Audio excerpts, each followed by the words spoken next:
I'm Melissa Melton reporting for InfoWars Nightly News. Planned Parenthood is currently fighting the state of Wisconsin in court to reinstate its ability to perform webcam abortions.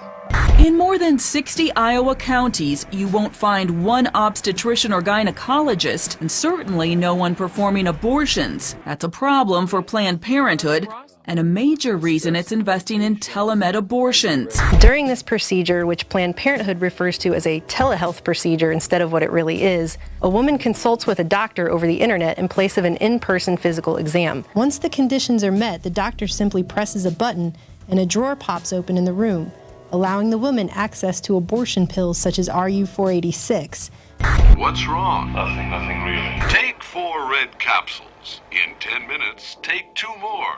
Help is on the way. A drug pushed through the FDA approval process under the Clinton administration using foreign data and with the help of the Rockefeller Foundation's Population Council. RU-486, otherwise known as Mifeprex, kills the fetus, while a second prostaglandin expels the dead child. Wisconsin has already passed a law joining Arizona, Nebraska, Kansas, and South Dakota in banning the practice. 5 other states, including Missouri, Mississippi, Iowa, Alabama, and Indiana, are also in the process of passing bills that would require a doctor to physically be present in the room to examine patients before prescribing abortion-inducing drugs. Not only does this process further dehumanize an already dehumanizing procedure, but it would leave the women without any access to the abortionist should she have complications. Abortions via pill are touted as a natural alternative to surgical abortion, like inducing a miscarriage. But in fact, RU-486 complications were detailed by the FDA in a 2011 report showing that over 2,200 adverse reactions had been reported,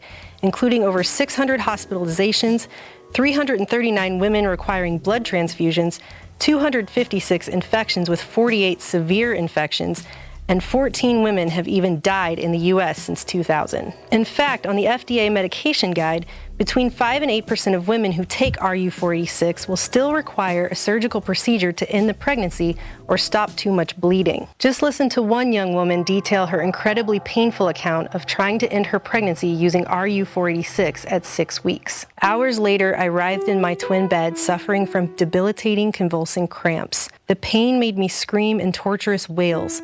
I writhed, twisted, and contorted my body, praying that either I would die or the pain would stop. I called the emergency number they gave me and told them the painkillers were not working.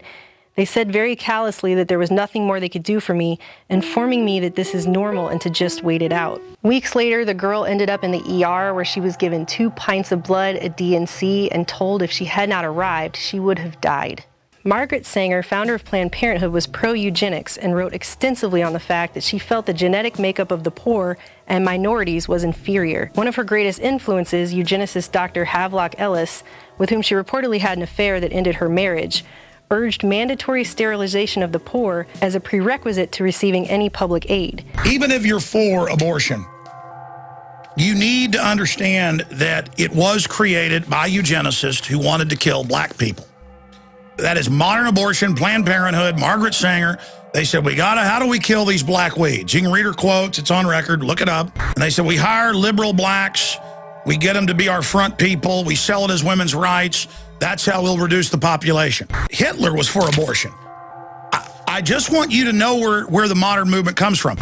Even today, Planned Parenthoods are typically located in disproportionately high minority and poor neighborhoods. So it should be no surprise these webcam abortions are being touted as something that helps low-income women. The practice of webcam abortions has allowed Planned Parenthood to expand its abortion services and generate more revenue. While telehealth can help people in rural locales receive legitimate medical care, especially in emergency situations, abortion is an elective procedure, and these webcam abortions can put women in serious danger. Beyond that, it's sad I even have to stand here and say the phrase webcam abortions.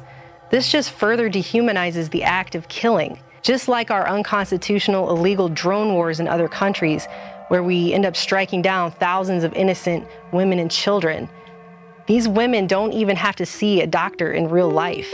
All they have to do to kill their babies is talk to a screen. For InfoWars Nightly News, I'm Melissa Melton.